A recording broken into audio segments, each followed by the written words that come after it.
जी तो अस्सलाम वालेकुम दोस्तों आज की इस वीडियो में मैं जो है वो गोल्ड का जो है वो वीकली एनालिसिस करूंगा। वीकली एनालिसिस में ये एनालिसिस आपके सामने हुआ है, करके रखा है मैंने। ये सिंपल इंगल्फिंग बाय का डिमांड जोन है, तो एक दफ़ा टेस्टेड है, लेकिन प्राइस जो है वो यहाँ से इसको रिस्पेक्ट कर सकती है। इसके साथ ही ये हिडन इंगल्फिंग बाय का जोन है, और इसके साथ जो है वो ये सिंपल इंगल्फिंग बाय फेल है, फ्रेश अभी जो प्राइस ने बनाई है। और इसके साथ जो है वो ये जो है वो मैं आपको जो है बता देता हूँ। यहाँ पर ये देखिएगा कि ये हिडन इंगल्फिंग सेल है। अब यहाँ पर ये देखें, ये हिडन इंगल्फिंग सेल का जोन बन रहा है। ये देखें, इंगल्फिंग सेल फेल। फिर से यहाँ पर अगर इसको जो है वो डेली इसके नीचे क्लोजिंग देती है, तो ये हिडन इंगल्फिंग सेल बन रही है डेली में। तो H4 में तो ये यहाँ पर बनी हुई है, तो डेली में यहाँ पर इसके नीचे अगर कैंडल क्लोज देती है तो ये हिडन इंगल्फिंग सेल कंप्लीट होगी। और इसका जो है ना वो टॉप वाला एरिया, यहाँ से लेकर ये ऊपर जो है ना 2341 और 2340, ये एरिया मैंने दिया है। और इसके साथ ये इंगल्फिंग बाय फेल का जोन है। एक अगर इसको रेस्पेक्ट नहीं करती तो यहाँ से प्राइस जो है वो सेल में जा सकती है। अब इसके साथ एक और छोटा सा सिनेरियो बन रहा है, वो मैं आपको यहाँ पर जो है वो बनाकर दिखा देता हूँ। अब ये देखें कि ये ऊपर भी सिंपल इंगल्फिंग बाय फेल का जोन है, इसको रिस्पेक्ट मिली है। तो सिंपल है इंगल्फिंग थ्योरी, इसमें ज़्यादा जो है आपको ऐड करने की कोई चीज़ की ज़रूरत नहीं। अब ये देखिएगा कि एक ये सिनेरियो बन रहा है।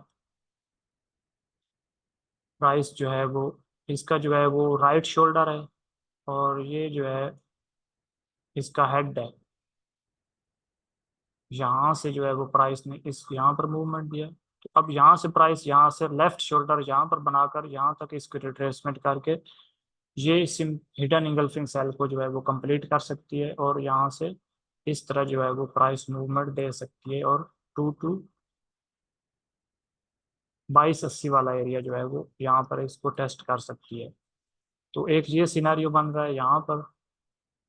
तो दूसरा जो है वो ये आपके सामने जो है वो ये चैनल था, यहाँ से मैंने लिया, इसके साथ जो है वो ट्रेंड लाइन को मिलाया, और ऊपर से यहाँ से ये चैनल बन रहा है। इसका ब्रेकआउट यहाँ पर हुआ, और ये प्राइस ने मूवमेंट दी, और ये देखें यहाँ से इसी लाइन को जो है वो टेस्ट करके इसको रिस्पेक्ट कर रहा है गोल्ड की प्राइस।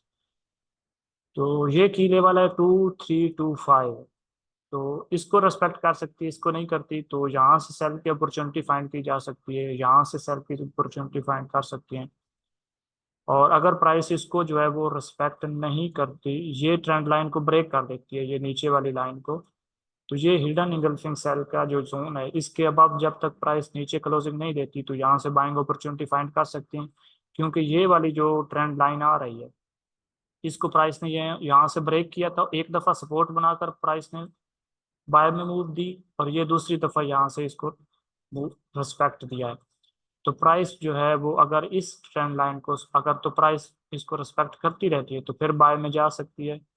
और अगर इसको ब्रेक यहाँ से ब्रेक कर देती है, इस तरह अगर सिनारियो क्रिएट करती है, तो इसी ट्रेंड लाइन को जो है वो यहाँ से इसको जो है वो रेस्पेक्ट कर सकती है प्राइस, इस तरह मूवमेंट दे सकती है।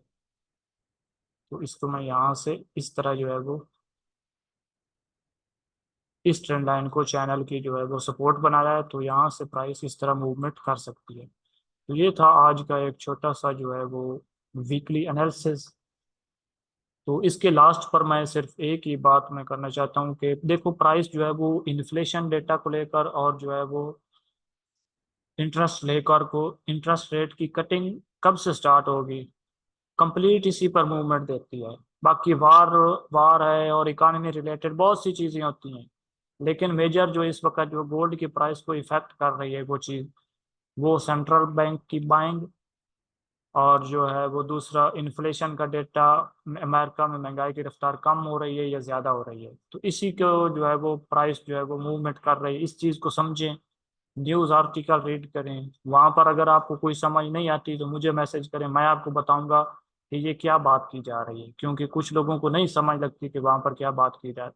बाकी काफी लोग जो है वो उनको पता भी होता है कि किस तरह प्राइस जो है वो वहाँ आर्टिकल में किस तरह जो है वो एक्सप्लेन करते हैं कि गोल्ड की प्राइस को जो है वो किस तरह मार्केट जो है वो रिस्पेक्ट करती है या किस तरह मार्केट मूवमेंट कर सकती है। जिसको नहीं समझ आती मुझे मैसेज करे, मैं आपको बताऊंगा कि यहाँ पर न्यूज़पेपर पर जो आर्टिकल बन रहा है वहाँ पर लिखा हुआ है, तो वो किस तरह प्राइस को इफेक्ट कर सकता है। तो कंप्लीट जो है वो मूवमेंट गोल्ड की प्राइस जो है वो इन्फ्लेशन का डेटा, एनएफपी का डेटा, ये सारी इकोनॉमी की रिलेटेड न्यूज़ पर जो है वो मूवमेंट देती है। इस चीज़ को समझें, यही वो काम की चीज़ है। फिर आपको जो है वो फंडामेंटल न्यूज़ का जो है वो पता चल जाएगा कि किस तरह इसको जो है वो रेड न्यूज़ पर जो है वो मूवमेंट देती है। बाकी जो है वो एक्चुअल लेस देन फोरकास्ट और एक्चुअल ग्रेटर देन फोरकास्ट, वो अब आप लोगों को भी पता है कि प्राइस जो है वो उससे पहले ही मूवमेंट कर चुकी है, बस आप लोगों को कंफ्यूज करना होता है प्राइस ने। प्राइस या तो पहले मूवमेंट दे देती है रेड न्यूज से पहले, या रेड न्यूज के बाद में मूवमेंट देती है। ये सारी चीजें लर्न करने वाली बात होती हैं। तो इस वीडियो के डिस्क्रिप्शन में लिंक मौजूद है मेरे व्हाट्सएप ग्रुप का, वहां से भी आप ज्वाइन हो जाएं मेरे व्हाट्सएप ग्रुप में। और इंगल्फिंग थ्योरी का कोर्स इस यूट्यूब चैनल की प्लेलिस्ट में मौजूद है, वो आप वॉच कर सकती हैं। सिंपल स्ट्रेटजी है। मिलते हैं अगली वीडियो में। अल्लाह हाफिज।